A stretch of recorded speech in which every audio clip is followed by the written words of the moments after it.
Well, good afternoon, everybody. My name is Frédéric Rivain. I'm the CTO of Dashlane. And, well, what is that? Who knows Dashlane, by the way? Raise your hand. Half the room. Oh, that's not too bad. We are a password manager. We help you manage your identity, your credentials, your payment means online, and we try to do it in a secure and simple way. And I'm here to talk to you about our organization as a product engineering team and how we evolved that organization in time. Just to give you a bit of context, we were founded 10 years ago. We just celebrated our 10-year anniversary. We have 150 employees between Paris, New York, and Lisbon. And it's both a consumer product. We have a big B2C base, but also a B2B product. You can have Dashlane at home and at work. And to give a sense of size, today we have about 10 product engineering teams. So what's our agile story? Here was how we start. It's kind of an iterative evolution. We learn as we grow. We try to adapt to our needs and to our current scale. Of course, 10 years ago, we were not 150. And there are various states of maturity. We started originally kind of in the garage mode. That was the early days of Dashlane. Then at some point in 2014, the team said, okay, we need to do something about it. We are not structured. We're doing things in the wrong way and so on. So they went to the Scrum book, because this is usually the starting point when we want to put in place an agile methodology. 2015, a new thing, they had started having agile teams that were running in silos. So they said, okay, we still need some overall vision for the company. So they put in place a roadmap and a portfolio of all the projects that they were running. I arrived in 2015. That's when I joined Dashlane. 2016, we started talking about OKRs. Is everybody familiar with OKRs? Yes, no, yes, no. So OKR is let's say, a goal and performance framework. We'll talk about it later. It's called Objective and Key Results. It's coming from Google. I will explain more afterwards. 2017, this is when we switched to feature teams. We used to be to have an iOS team, a Windows team, an Android team based on the applications that we had built for Dashlane, and then we did the switch to feature teams. Same thing. We'll talk about this switch. And 2018, we evolved yet again that organization and put in place what we call the mission teams that I'll explain later on. And right now we'll see, but we are in the middle of thinking about our next move.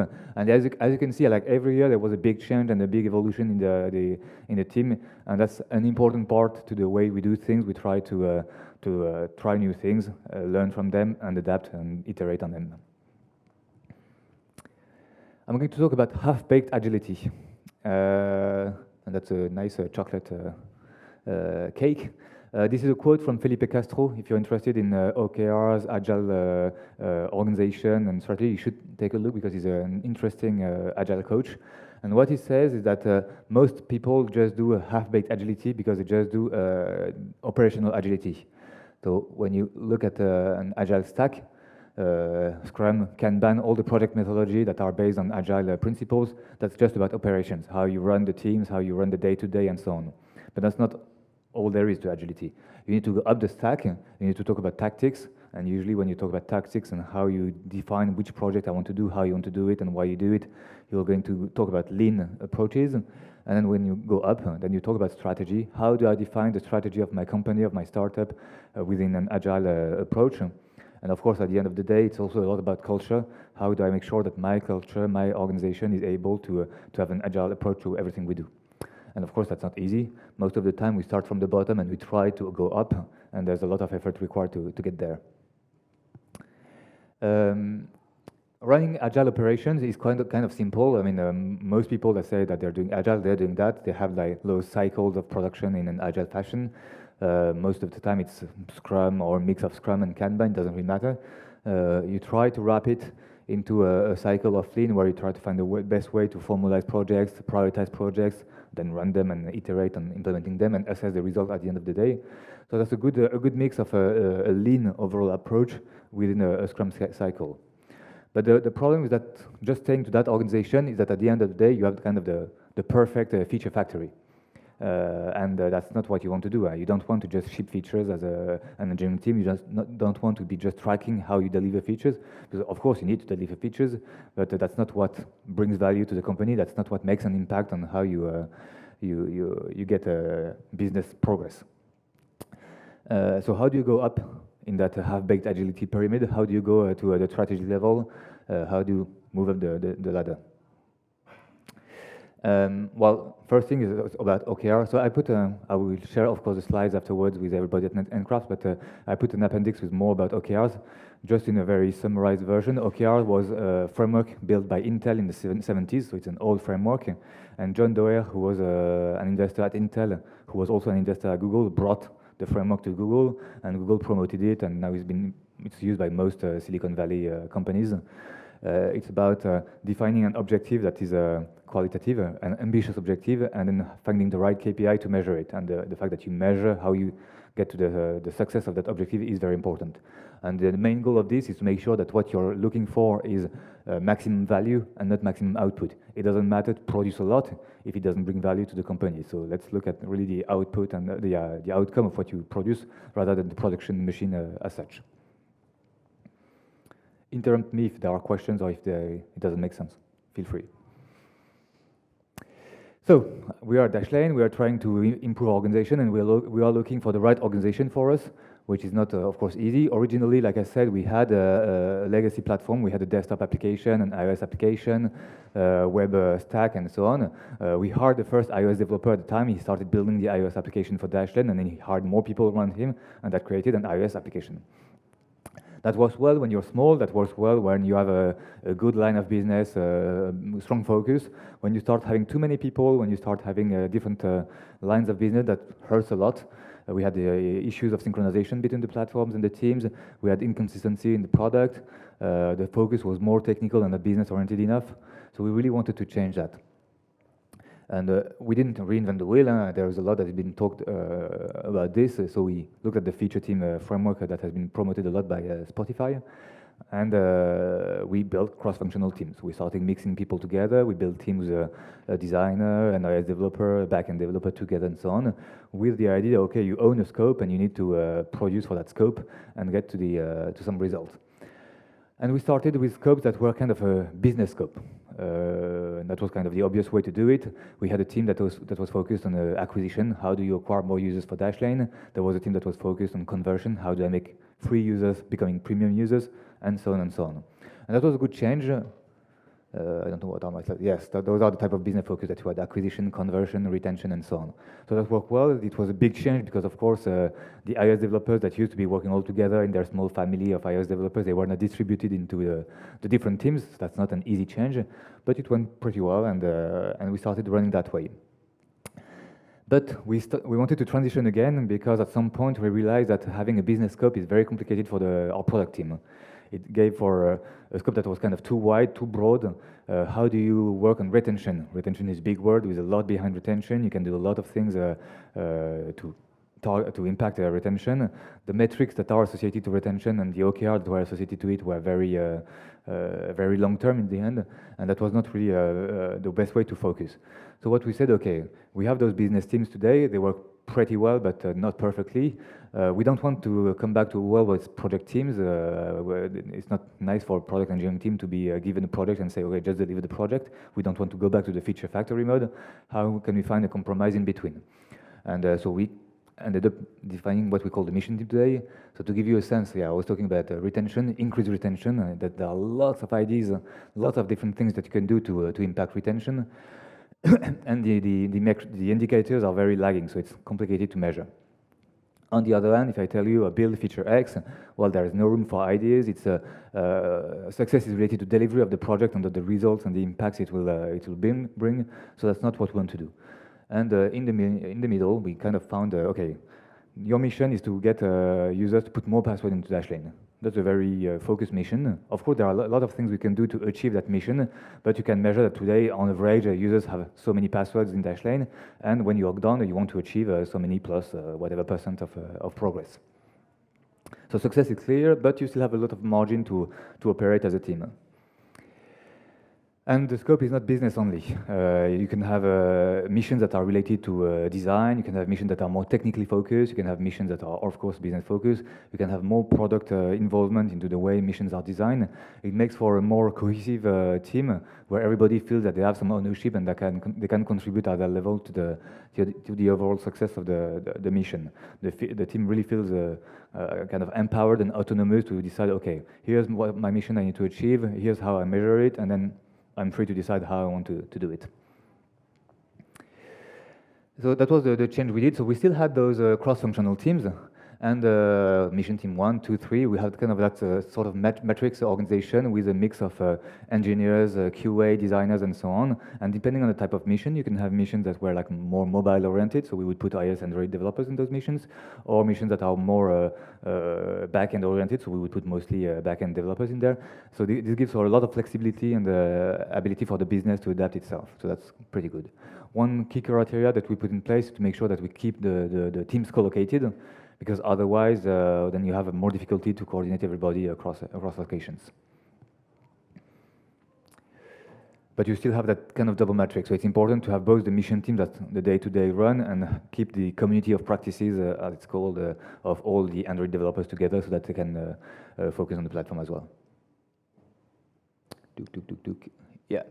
So how do we run it today? We have and that's how we do it, but we'll see if we want to change it. But today we have a 3-week cadence, which is a bit weird, but we do 2 weeks mission sprints, which is the normal mission sprint.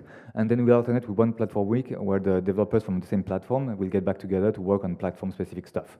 If I think back to my iOS example, there's WWDC coming very soon, early June, the big Apple conference for all developers.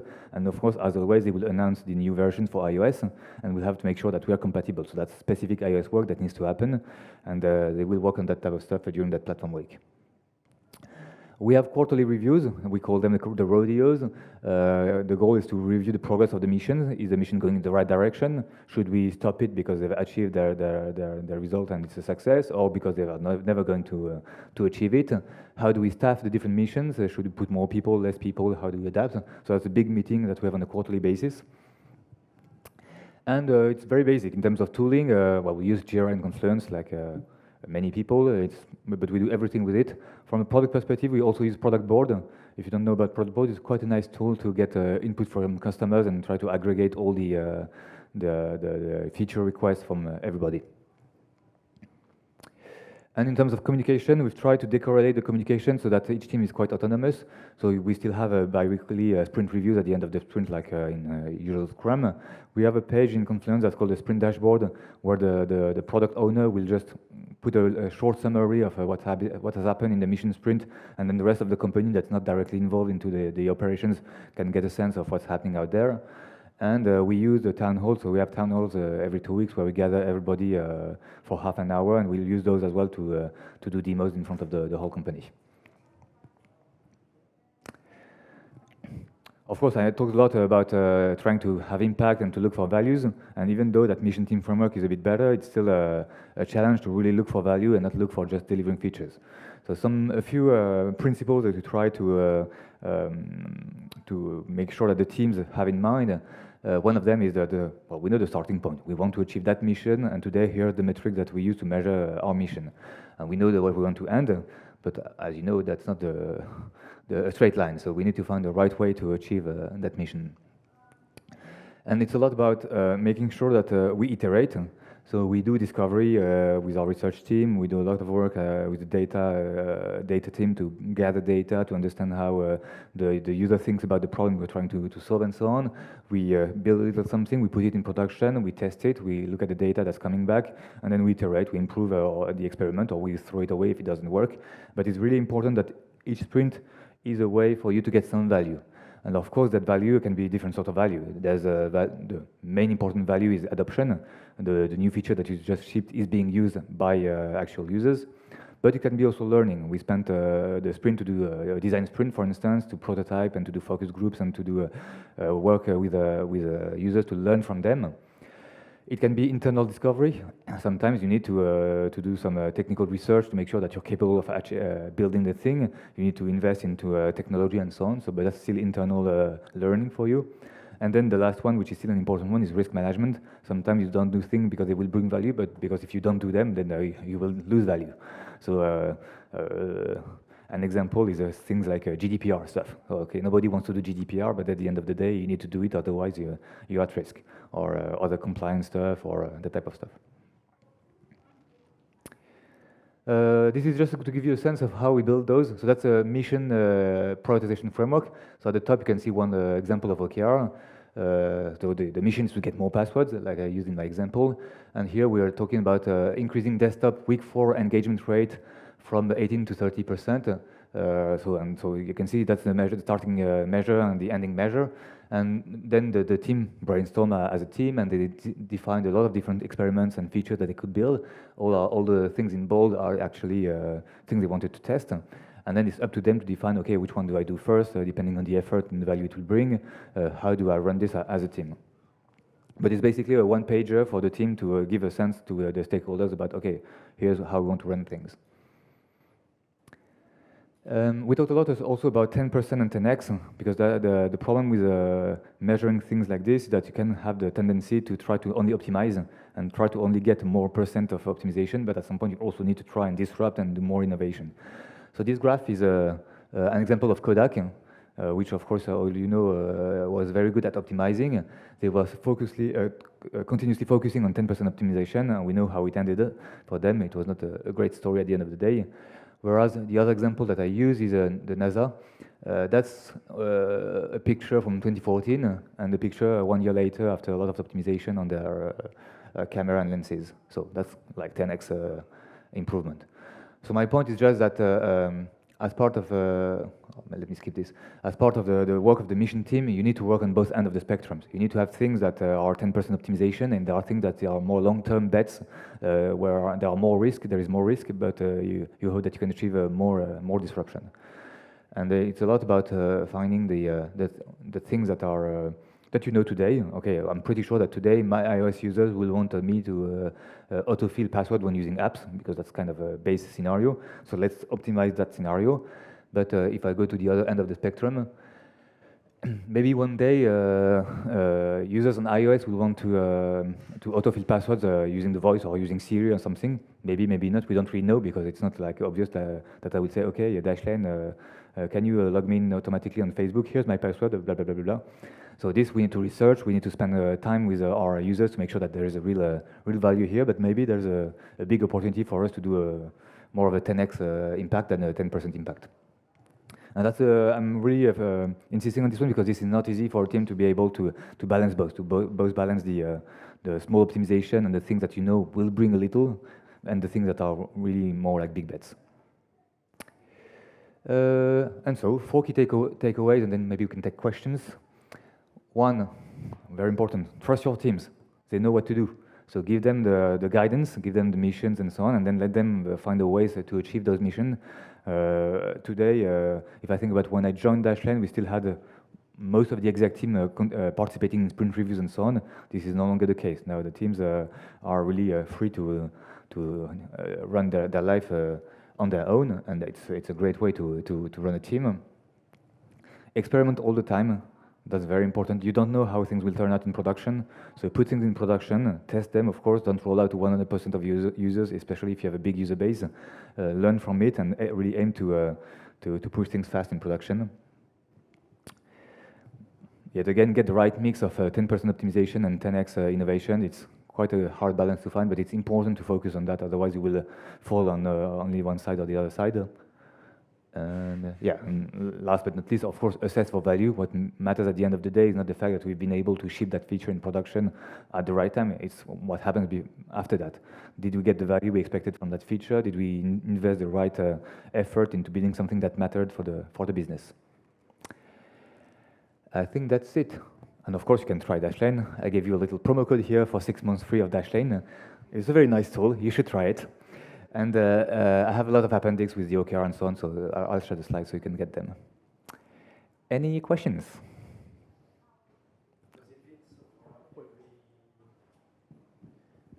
Does this method fit for every size of teams? I believe so. I mean, as long as you have a team that works on something, you can be in that framework, and you can define the mission you want to work on, make sure you have the right focus to achieve that mission, and more importantly, you can make sure that you can measure what you're doing to know that you've achieved what you wanted to achieve. Otherwise, it's just a random effort. So. I got a question because we thought of the same of the mission teams, but we have a problem with the missions that are like transversal, touching a few teams, and we are blocked on this.